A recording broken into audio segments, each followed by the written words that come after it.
بسم اللہ الرحمن الرحیم. کہاں سے جناب؟ تو آج کے سبق میں اوقات مکروہہ کا بیان ہے. مکروہ اوقات جس میں نماز پڑھنا مکروہ ہے. مکروہ سے مطلب مکروہ تحریمی ہے. مکروہ تحریمی بمعنی حرام ہوتا ہے. تو نماز بھی بعض اوقات میں حرام ہو جاتی ہے. تو ان مکروہ اوقات کی دو قسمیں ہیں اور ٹوٹل مکروہ اوقات 5 ہیں. پہلی قسم ہے اوقات ثلاثہ جس کو کہا جاتا ہے.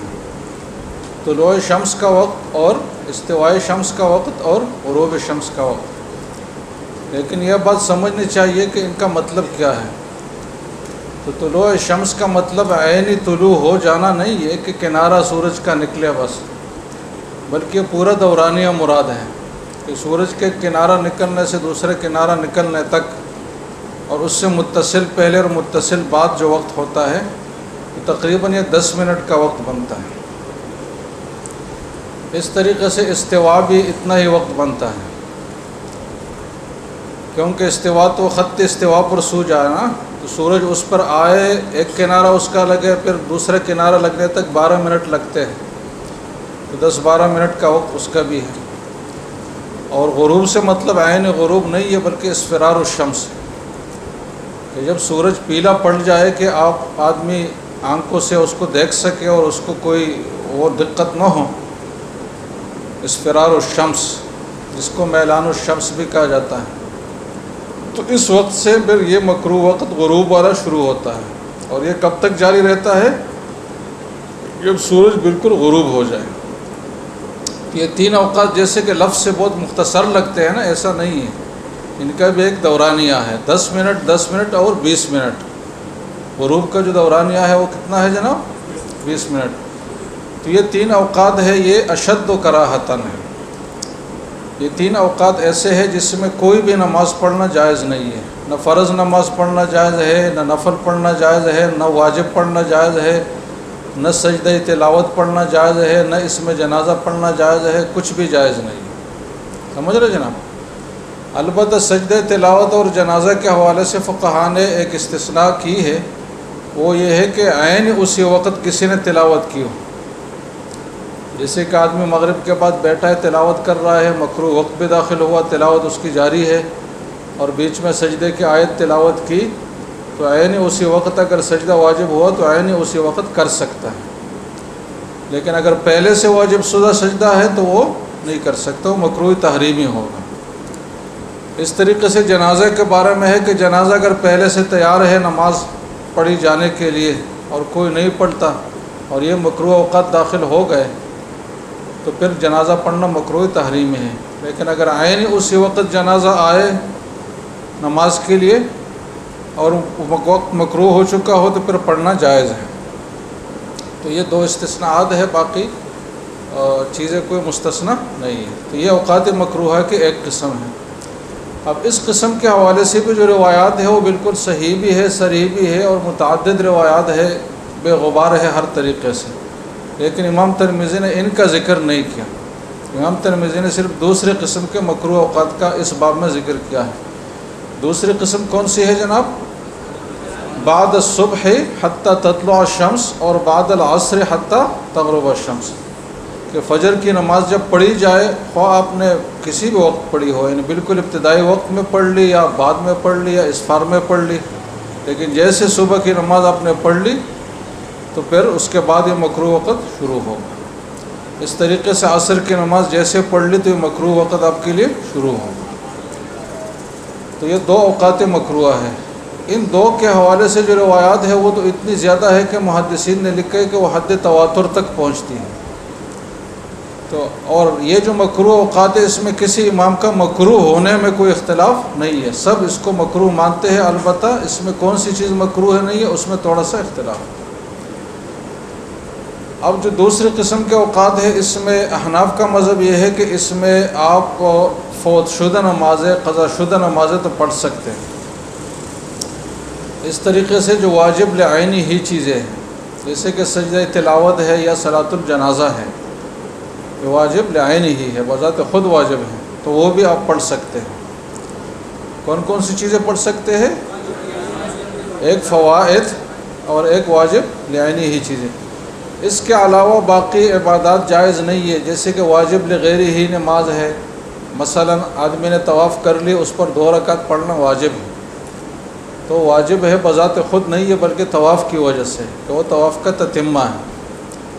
تو واجب لغیری ہی پڑھنا اس وقت میں جائز نہیں ہے. اگر کسی نے طواف عصر کے بعد کر لی تو وہ نفل عصر کے بعد نہیں پڑھے گا یا فجر کے بعد کر لی، بلکہ کب پڑھے گا؟ جب سورج غروب ہو جائے یا ادھر سورج طلوع ہو جائے. اس طریقے سے جو نوافل ہے وہ مطلقاً جائز نہیں ہے. مطلقاً کا مطلب یہ ہے کہ صرف نوافل ہو یا نوافل ذات السبب ہو. کیا ہو جناب؟ محض نوافل، جیسے کہ ابھی آپ جائیں مسجد میں نفل پڑھنا شروع کریں. اور ذات السبب کا مطلب یہ ہے کہ شریعت نے اس موقع پر نماز کو مسنون کہا ہو الگ سے، جیسے کہ تحیۃ المسجد ہے، جیسے کہ تحیۃ الوضو ہے. سمجھ رہے جناب؟ تو یہ نوافل مطلقاً احناف کے ہاں جائز نہیں ہے، نوافل مطلقہ ہو یا نوافل ذات السبب. باقی ائمہ میں سے امام شافعی رحمہ اللہ کا اختلاف ذرا وسیع ہے. وہ فرماتے ہیں کہ واجب لعینی ہی تو جائز ہی ہے، لیکن واجب لغیری ہی پڑھنا بھی جائز ہے. اس کے ساتھ نوافل ذات السبب پڑھنا بھی جائز ہے، تحیۃ المسجد، تحیۃ الوضو وغیرہ. کن اوقات میں جائز ہے؟ یہی 2 اوقات جو بات ہو رہی ہے، بعد الصبح حتی تطلع الشمس اور بعد العصر حتی تغرب الشمس. اور اس کے علاوہ مغرب کے بعد نوافل مطلقہ بھی ان کے ہاں صرف 2 رکعت کی حد تک جائز ہے. کتنے رکعت کی حد تک؟ 2 سے زائد جائز نہیں ہے مطلق نوافل. امام شافعی کے علاوہ امام مالک اور امام احمد رحمہ اللہ تو فوت شدہ نمازوں کو تو جائز کہتے ہیں احناف کی طرح، واجب لعینی ہی کو بھی جائز کہتے ہیں اور واجب لغیری ہی کو بھی جائز کہتے ہیں. البتہ نوافل کو مطلقاً منع کرتے ہیں، جیسے کہ احناف نے مطلقاً منع کیا ہے. تو گوئے کہ نفل پڑھنے میں امام شافعی منفرد ہے اس 3 مذاہب میں. آج کل یہ مسئلہ جنت البقیع میں زیادہ پیش آتا ہے، کیونکہ آج کل بہت ریگولیٹڈ سسٹم ہو گیا ہے نا. تو جنت البقیع میں کسی کا وقت اگر عصر کے بعد آئے تو پوچھتے ہیں کہ یار ہم تو یہاں آئے ہیں بہت تمنا سے، یہ وہ، ہم نفل پڑھ سکتے نہیں پڑھ سکتے؟ تو خلاصہ ان کے لیے یہ ہے کہ نفل آپ نہ پڑھیں، ویسے ذکر اذکار عبادت کریں. تو یہ اس میں بیان مذاہب ہے. سمجھ لے جناب؟ آپ دلیل کیا ہے ہر ایک کی تو وہ ذرا دیکھیں.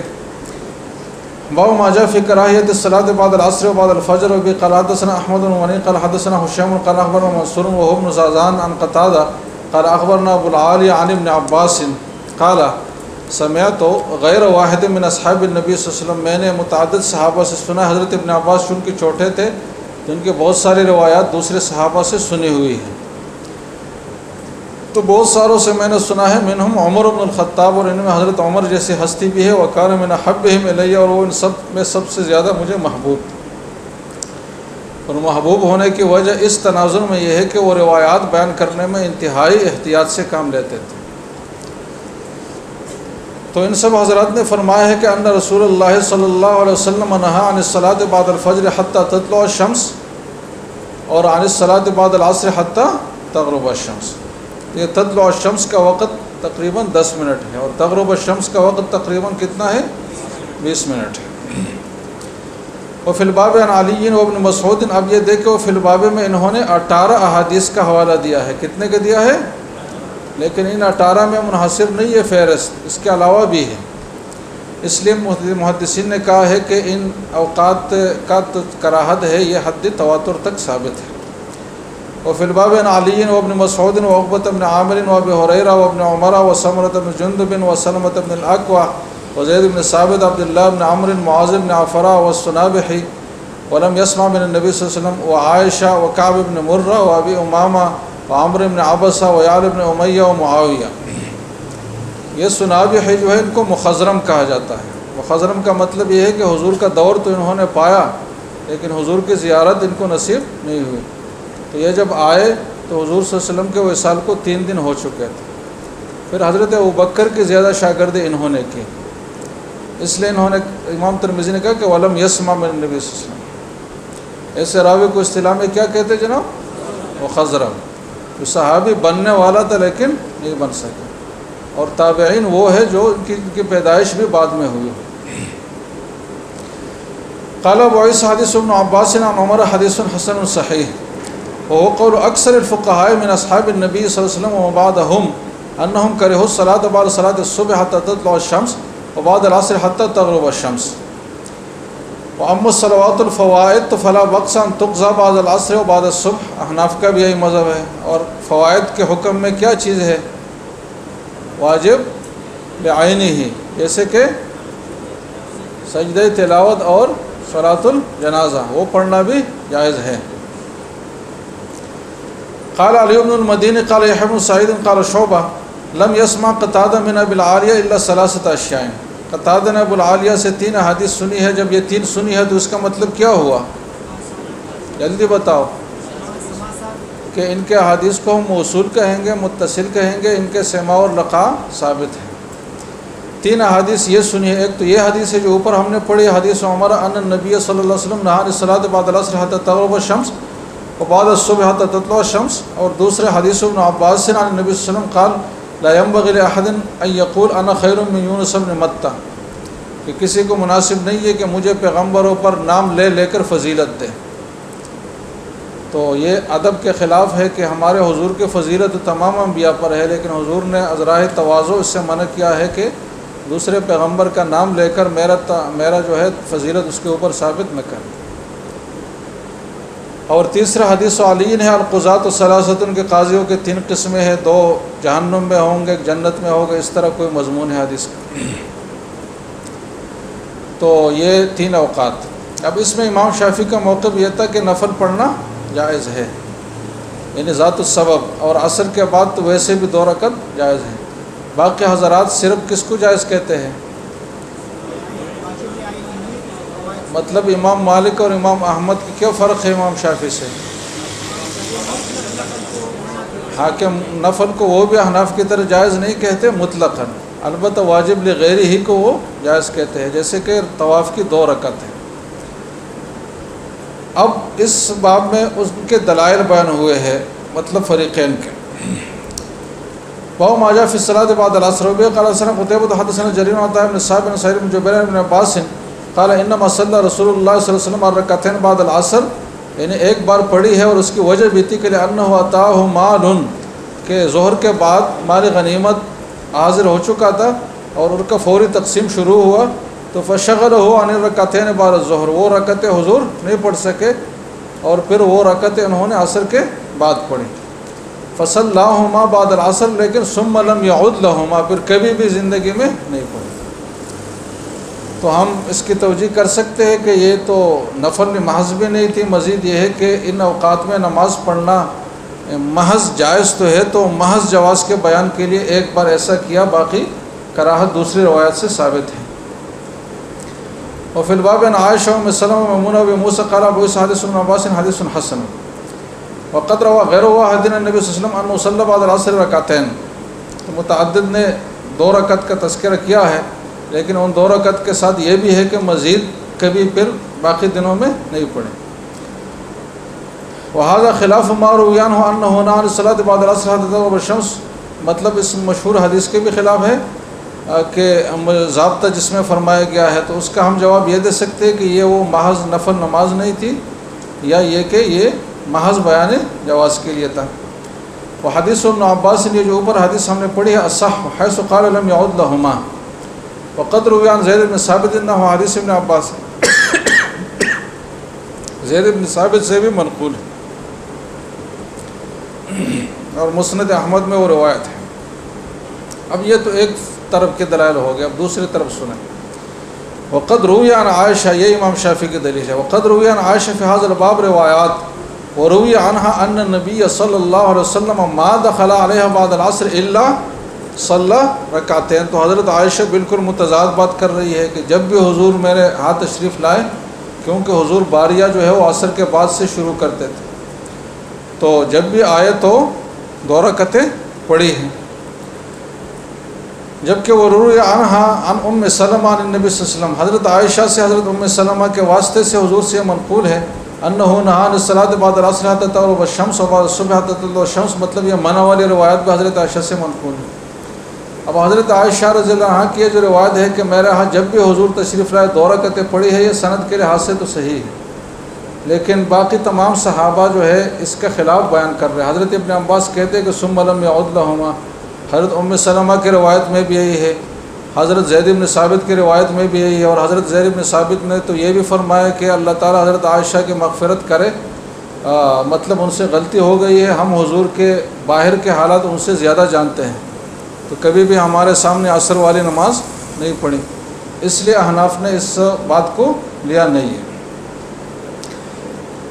الا مستثنی من ذالک، اب یہ وہ دوسری والی بات شروع ہوئی کہ واجب لغیری ہی، جیسے کہ اس کو صلاۃ مکہ کہا جاتا ہے، مطلب طواف کے بعد 2 رکعت، تو احناف اس کو بھی منع کرتے ہیں، مثل صلاۃ مکہ بعد العصر حتی طواف الشام بعد صلاۃ الشام بعد طواف، فقد روی عن نبی صلی اللہ علیہ وسلم رخصت فی ذلک، حضور سے رخصت اس بارے میں منقول ہے۔ اس رخصت کے بارے میں ایک روایت تو وہ ہے جو حضرت ابو ذر غفاری کی روایت ہے، کس کی روایت ہے؟ جس میں الا بمکہ کی استثناء ہے۔ احناف اس کے بارے میں بہت طویل کلام کرتے ہیں، خلاصہ یہ ہے کہ وہ حدیث منقطع ہے، اس سے کوئی واجب درجے کا حکم ثابت نہیں ہوتا۔ اور ایک دوسری روایت ہے جس میں حضور نے بنو عبد مناف کو مخاطب کیا کہ آپ اس بیت اللہ میں کسی کو بھی نماز سے نہیں روکیں گے کسی بھی وقت، خواہ وہ دن کا وقت ہو یا رات کا وقت ہو۔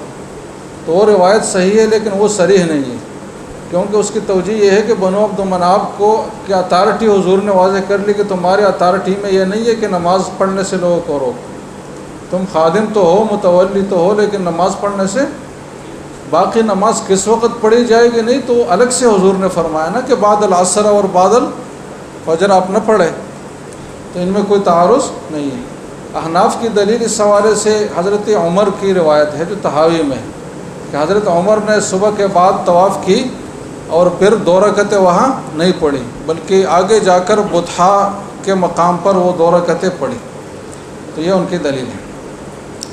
وقت قال بقوم من اہل العلم من اصحاب وسلم بعدهم بيقول الشافعي واحمد اسحاق، ان حضرات کی رائے ہے وقت کرہ قوم من اہل العلم، یہ احناف ہے، من اصحاب نبی صلی اللہ علیہ وسلم اور بعدهم، ان میں سے بھی ہے، بعدهم بھی سے ہے، احناف کا موقف یہی ہے، بمکہ ایضا بعد العصر و بعد الصبح، وبيقول سفیان الثوری و مالک بن انس و بعض اہل الکوفہ۔ ان کی دلیل کیا ہے جناب؟ حضرت عمر کا عمل، بس۔